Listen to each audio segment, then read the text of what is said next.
Sziasztok, én Szakony Milán vagyok, rendhagyó videó következik, ugyanis a mai alkalommal mikrofonokat fogunk megnézni és meghallgatni, méghozzá egy olyan gyártótól, amelynek már egy ideje a hivatalos artisztjai között szerepelhetek, ami miatt nagyon boldog vagyok. Ez a márka az SE Electronics, amelynek a termékeiről főleg inkább Instára készítettem eddig a tartalmakat, viszont most már elég sok idő eltelt ahhoz, hogy hosszabb távú tapasztalatokat gyűjtsek, és ezeket most a következő pár percben meg is osztom veletek itt a YouTube-on is. Bár nagyon nehéz volt, de összeszedtem egy top 5-ös listát, amiről viszont fontos tudni, hogy teljesen szubjektív, szóval az általam leggyakrabban használt mikrofonok lesznek rajta, nem sorrendben, de a kedvencemet a végére hagyom.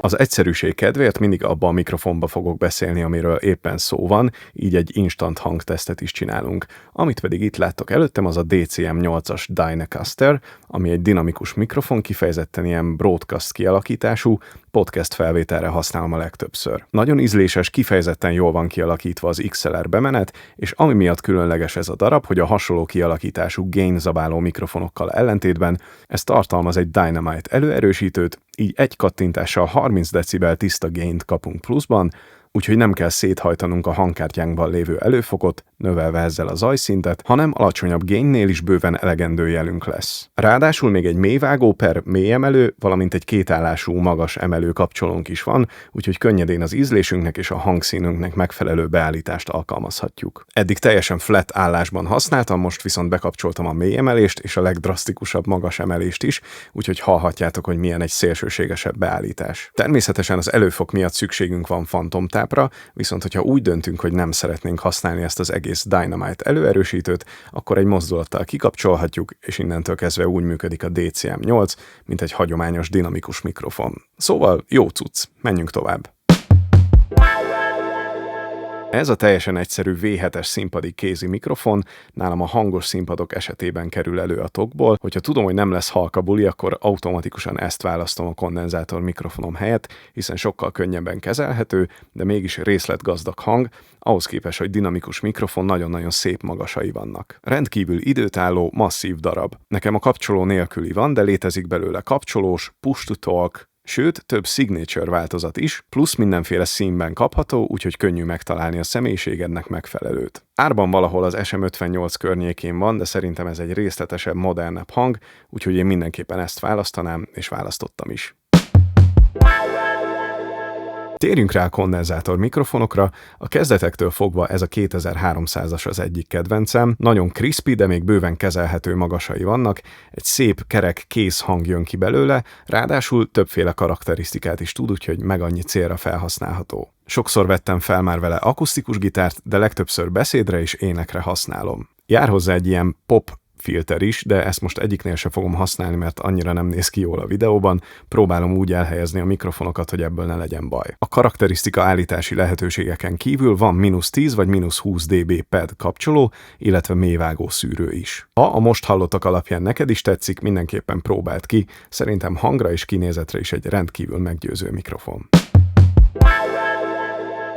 Az SE 4400-as egy nagyon sokoldalú, kicsit vintage-ebb karakterű mikrofon, borzasztóan jól működik szerintem beszédre és énekre, de én mégis inkább hangszerek felvételére szoktam használni, mégpedig matched pair verzióban, akár sztereó zongora felvételhez vagy akusztikus gitárhoz. Egy ilyen párral akár egy tök jó mid-side felvételt is készíthetünk, mert itt is állíthatjuk a különböző karakterisztikákat, de a 2300-hoz képest itt még egy szuper vese beállításunk is van. Szerintem nem véletlen, hogy ez az SE Electronics egyik legelterjedtebb mikrofonja, viszont érdemes tudni, hogy van egy egyszerűbb kivitele is, ez pedig a 4100-as, ami gyakorlatilag ugyanez a sound, csak kardioid módban, jóval olcsóbban, úgyhogy ez is egy iszonyú jó választás.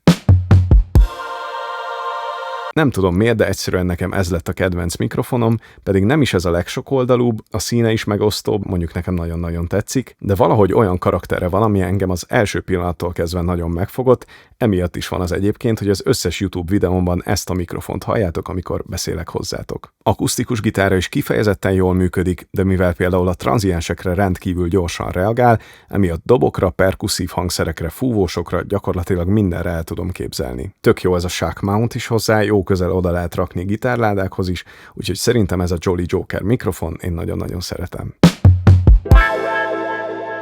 Az 5-ös listán kívül engedjetek meg még pár bónusz tippet, az X1-est a kiváló ár-érték aránya miatt, a VR2-t a különleges karaktere és Ribbon mikrofonhoz képest nagyon szép részletes hangja miatt, a Neom USB mikrofont pedig a plug and play egyszerűsége miatt tudom nektek javasolni. És még ezeken kívül is rengeteg olyan van, amit sajnos ritkán van alkalmam használni, de nagyon tudom ajánlani, ilyen például a VPEC Arena dob mikrofonszett, és az SL7, valamint az SL8. Biztosan sokan tudjátok, hogy van egy Rupert Neve collab sorozata is az SE Electronicsnak. Sajnos ezeket még nem volt alkalmam kipróbálni, de képzelem, hogy ezek is elképesztően jók lehetnek. Szóval ez volt az én kicsit kibővített 5-ös listám, viszont egy pro tippet hadosszak meg veletek, ezeket a mikrofonokat nektek is van lehetőségetek kibérelni, kipróbálni, megtaláljátok a linket a leírásban, ha pedig vásárlás mellett döntenétek, akkor javaslom nektek a hazai hivatalos magyar forgalmazót, ezt is linkelem. Igazán kíváncsi vagyok a véleményetekre azzal kapcsolatban, hogy nektek melyik mikrofon tetszett a legjobban, ti melyiket vennétek. Írjátok meg létszi kommentben. Ha pedig szeretnétek még hasonló videókat látni, nyugodtan nyomjatok rá a feliratkozás gombra, és találkozunk legközelebb itt vagy egy koncerten. Sziasztok!